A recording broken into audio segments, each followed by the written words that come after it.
right, Of course, 1 we're year. covering a lot of that from 1 year ago today, and I've got a picture I want to show you because one of the translations for derecho in Spanish is straight, for straight line winds. But of course, we know there was a tornado that also came with these winds, and that was in the Bridgeland area in Cyprus. And so I want everybody to look at this picture and tell me, how do you know this was a tornado and not straight line winds? How can you tell by looking at this? And by the way, this was another gauge shot that he had on his that he got with the drone.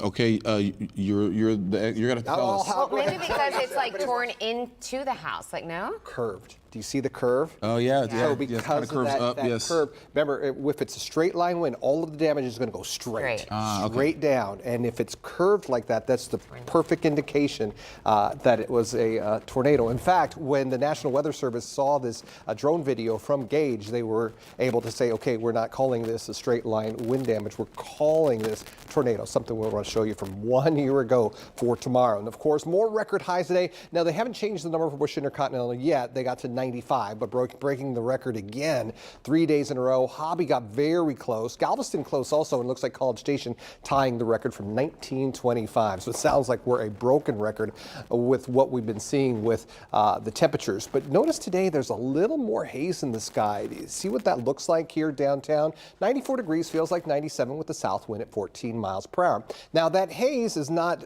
bringing in awful air quality. It's more moderate throughout all of southeast Texas, but it's actually coming from agriculture fires from Mexico. And so this is kind of just an image to show what it's like. So the red dots represent some of the fires and then the smoke that is moving into the state of Texas. And when you look at the forecast for the smoke, it looks like we get a little clearing tomorrow. So maybe a little more of a blue sky day. But then as we head toward Friday night into Saturday, more smoke moves into southeast Texas. So this is going to be something we're going to be dealing with until we get some sort of north wind that pushes all of the smoke off to the south. And it has just been an incredible 3 days when we look at these temperatures. 95 to 96 degrees for the last two, does not have today, and so far 1 degree above average. What's fascinating about this 95 degree temperature that we had, our average first 95 degree temperature is in June 13th.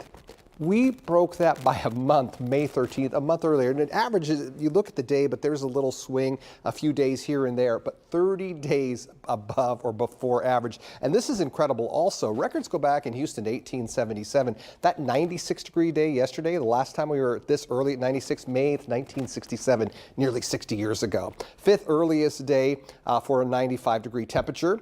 So far, 3 straight record highs, and we could see more. In fact, we could see a new record tomorrow. That new record would be in the morning, 78 degrees. If we reach 78, that would tie the record for the warmest start to the day from 1974. Again, what is that, nearly 50 years ago. And so we've got a chance to get some more record highs, especially for tomorrow. It's going to be a little more of a challenge on Saturday and Sunday because the record goes to 96 and 95. So again, something to watch. How much longer does this streak go? Here's a look at your extended 10-day forecast. A couple things we're watching for next week. There's a potential there's some sort of front that moves through in the middle part of the week. So you do see a drop in temperatures at the middle part and end of next week. But we still got a long way to go. Don't go away. We'll be right back after the break.